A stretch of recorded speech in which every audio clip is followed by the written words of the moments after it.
والسابقون الأولون من المهاجرين والأنصار والذين اتبعوهم بإحسان رضي الله عنهم ورضوا عنه. STA TV Media Syiar Islam. Para hadirin dan hadirat rahimani wa rahimakumullah. Ya, kita masuk kepada inti kajian kita di pagi hari ini, wasiat-wasiat yang tercatat dari Imam Ahmad. Di antara yang beliau sampaikan, ya, usulu sunnah indana tamasuk bima kana alaihi ashabu Rasulillah sallallahu alaihi wasallam wal iqtida'u bihim wa tarkul bid'ah wa kullu bid'atin fahiya dhalalatun wa tarkul mira' wal jidal wal khusumatu fid din. Beliau mengatakan pondasi sunnah di sisi kami adalah berpegang teguh apa yang di atasnya para sahabat Rasulullah sallallahu alaihi wasallam dan mengikuti jalannya mereka dan meninggalkan perkara-perkara yang baru, karena setiap perkara yang baru itu adalah sebuah kebid'ahan dan bid'ah itu menyesatkan, kata Imam Ahmad, dan meninggalkan perdebatan, perjidalan ya di dalam agama. Fasunnah indana atharu Rasulillah sallallahu alaihi wasallam. Dan sunnah di sisi kami adalah apa yang telah diwariskan oleh Nabi sallallahu alaihi wasallam. Wa sunnatu tafsirul Quran wa hiya dalailul Quran. Sunnah itu adalah yang menafsirkan Al-Quran, dan dia adalah apa yang konsekuensi dari penunjukan Al-Quran itu sendiri. Jadi Imam Ahmad rahimahullah, beliau ingin memberikan wasiat kepada kita semuanya.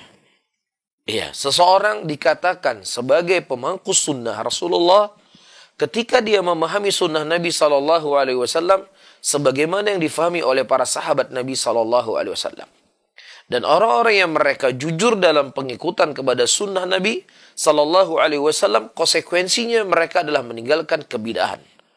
Karena tidak akan mungkin disatukan di antara sunnah dengan bid'ah, nggak mungkin. Sunnah adalah ajaran yang diajarkan oleh Nabi Sallallahu Alaihi Wasallam dan kemudian dipraktekkan oleh para sahabat, yang dengannya mereka gunakan untuk mendekatkan diri mereka kepada Allah Subhanahu wa taala. Sementara perbuatan bid'ah adalah perbuatan yang dilakukan untuk menyaingi ya apa yang datang dari Nabi sallallahu alaihi wasallam. Rasulullah berbuat seperti ini, dia berbuat seperti ini. Rasulullah memerintahkan A, dia memerintahkan B. Rasulullah mencontohkan C, dia membuat perkara D. Ya, karena tidak ada satupun dari amalan yang mendekatkan diri seseorang kepada Allah Subhanahu wa taala kecuali Rasulullah sallallahu alaihi wasallam telah menjelaskan sejelas-jelasnya dan segamblang-gamblangnya. Jadi apa saja yang dibutuhkan oleh manusia ada aturannya. Nah, ketika dia tidak mengikuti sunnah Rasulullah sallallahu alaihi wasallam, dia telah berbuat sendiri amalannya, maka secara otomatis dia telah mematikan sunnah. Jadi tidak akan mungkin. Saya contohkan. Rasulullah sallallahu alaihi wasallam, beliau setiap selesai sholat, ya, dari hadis yang datang, beliau mengatakan astaghfirullah, ya, dan riwayat beliau menyebutkan Allahu Akbar. Kan itu kalimat yang pertama diucapkan oleh Nabi setelah beliau sholat. Nah, kalau seandainya misalnya seseorang setelah sholat, ya, Assalamualaikum warahmatullahi wabarakatuh, Assalamualaikum warahmatullahi wabarakatuh, Rabbana atina fid dunya hasanah, dia berdoa, berarti kan seakan-akan ya Rasulullah, seharusnya antum harus variasi dong dalam ibadahnya antum.